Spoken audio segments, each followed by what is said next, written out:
सास, बहू और ताबीज। सुप्रिया का रोज किसी न किसी बात पर अपनी बहू तारा से झगड़ा होता ही रहता। दोनों स्वभाव से जिद्दी और अड़ियल थे। दोनों में से कोई भी एक दूसरे के आगे झुकना नहीं चाहता था। फिर एक दिन, तारा कहाँ मर गई थी तू अभी तक? सुबह से शाम हो गई, घर में इतना काम पड़ा है, ये सब छोड़कर कहाँ मौज मस्ती करने गई थी? आपके घर के सारे काम करने का मैंने ठेका नहीं ले रखा। आप भी तो अपने दोस्तों के साथ किटी पार्टी करने जाती हैं, तब तो मैं आपको नहीं टोकती। अरे मैं तेरी सास हूँ, तू मेरी सास नहीं है। सास है तो क्या मुझे चैन की सांस नहीं लेने देंगी आप? बहुत जबान चलने लगी है तेरी आजकल। आने दे मेरे बेटे को घर पर, फिर देख तेरी कैसे क्लास लगवाती हूँ। आपके पास और काम ही क्या है? बाहर पड़ोसियों से मेरी बुराई करना और घर में पति से। हाँ तो अब तेरा काम भी तो ऐसे ही होते हैं ना। तारीफ के लायक कोई भी काम किया है तूने आज तक? बस जुबान चलवा लो, कैंची से भी तेज चलती रहती है। सिर्फ जुबान ही नहीं, हाथ पैर भी चलते हैं, जिनकी वजह से आपको घर में इतनी सफाई देखने को मिलती है, वरना आपको तो अपनी किटी पार्टियों से फुर्सत नहीं मिलती।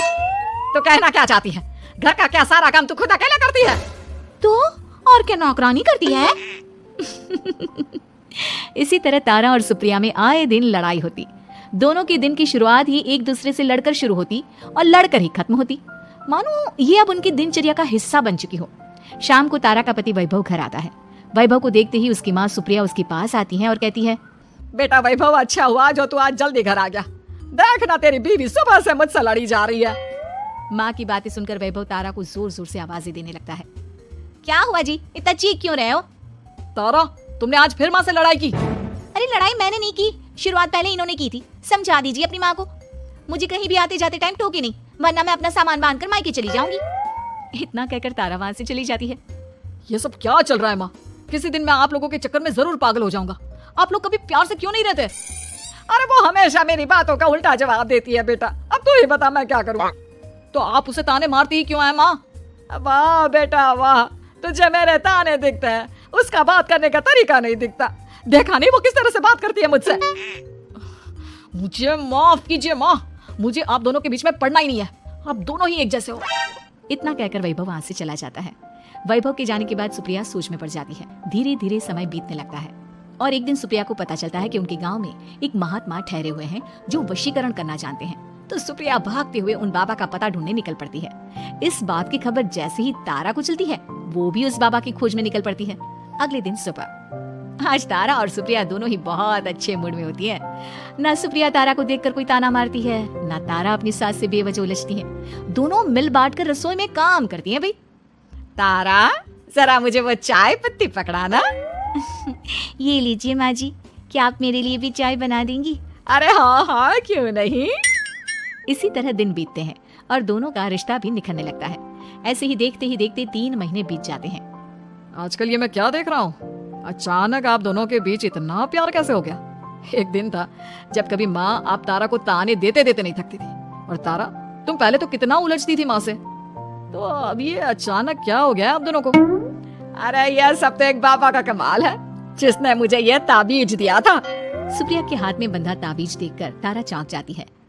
ये ताबीज तो उस बाबा ने मुझे भी दिया था, आपको अपने वश में करने के लिए। इसका मतलब तू भी उस बाबा से मिलने गई थी? आपकी हरकतों की वजह से ही मुझे जाना पड़ा था। ये सब क्या चल रहा है? मुझे तो आप लोगों की कोई भी बात समझ में नहीं आ रही।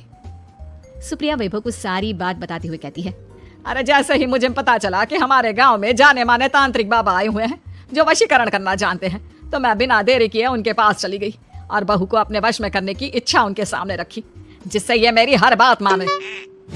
बाबा, मैं अपनी बहू से बहुत दुखी हो चुकी हूँ, वो मेरी एक बात नहीं मानती। आप कुछ ऐसा कीजिए बाबा जिससे मेरी बहू मेरी हर बात मानने लगे। पहले आप मुझे अच्छे से बताइए, आपको अपनी बहू से आखिर परेशानी क्या है? बाबा वो मुझसे कभी प्यार से बात नहीं करती, मैं उसे एक बात सुनाती हूँ तो वो पलट कर 4 बातें सुनाती है।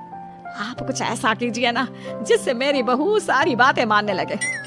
बाबा सुप्रिया की बातों को ध्यान से सुनते हैं और उसके बाद सुप्रिया को एक काले रंग का ताबीज देते हुए कहते हैं, ये ताबीज तुम्हें अपने गले में पहनना है और जब तक मैं ना कहूँ तब तक इसे उतारना मत। तो क्या इस ताबीज की मदद से मेरी बहू मेरे वश में हो जाएगी? सिर्फ वश में ही नहीं, इस ताबीज के कारण तुम्हारी बहू तुम्हारे आगे पीछे भी घूमने लगेगी। लेकिन बस तुम्हें कुछ काम करने होंगे। कैसा काम बाबा जी? तुम्हें अपनी जुबान पर काबू रखना होगा।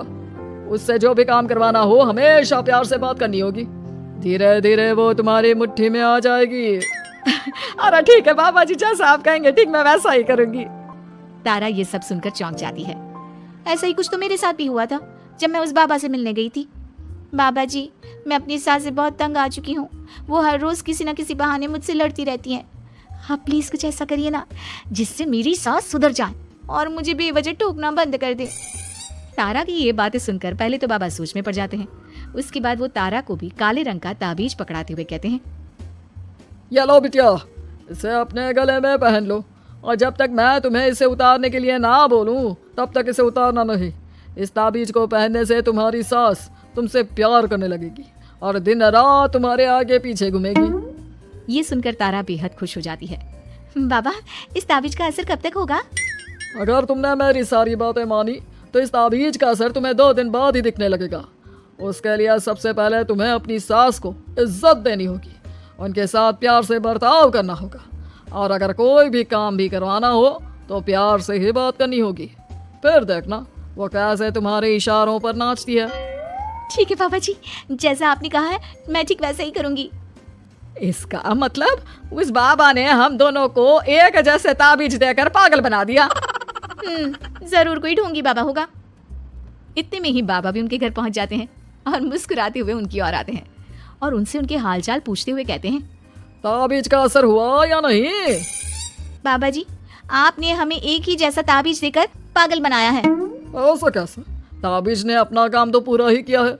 आप दोनों को देखकर लगता तो नहीं कि अब भी आप लोगों के बीच कोई खटपट है। खटपट तो नहीं है बाबा जी, अब तो मेरी बहू मेरी हर छोटी बड़ी जरूरतों का ख्याल रखती है, मेरी सेवा करती है। हाँ, वैसे अब तो मम्मी जी मुझे ताने भी नहीं देती और ना ही कहीं आने जाने में टोकती हैं। जानते हो ये सब कैसे संभव हुआ? कैसे बाबा जी? यह सब तुम दोनों के कारण ही संभव हुआ है। मैंने जो ताबीज दिया था वो सिर्फ एक धागा ही था। ये चमत्कार तो तुम दोनों ने अपनी जुबान पर संयम रखकर प्यार और संयम के साथ काम करके किया है। बिटिया, कुछ कमी तुम्हारे अंदर थी तो कुछ कमी तुम्हारे सास के अंदर थी, इसीलिए तुम दोनों को सुधारने और तुम्हारी गलती का एहसास कराने का यही एक रास्ता था। बाबा की ये सारी बातें सुनकर सुप्रिया और तारा एक दूसरे की ओर देखने लगते हैं। अब उन दोनों को अपनी गलती का एहसास होता है। शायद आप सही कह रहे हैं बाबा, मैंने कभी अपनी बहू को समझने की कोशिश ही नहीं की।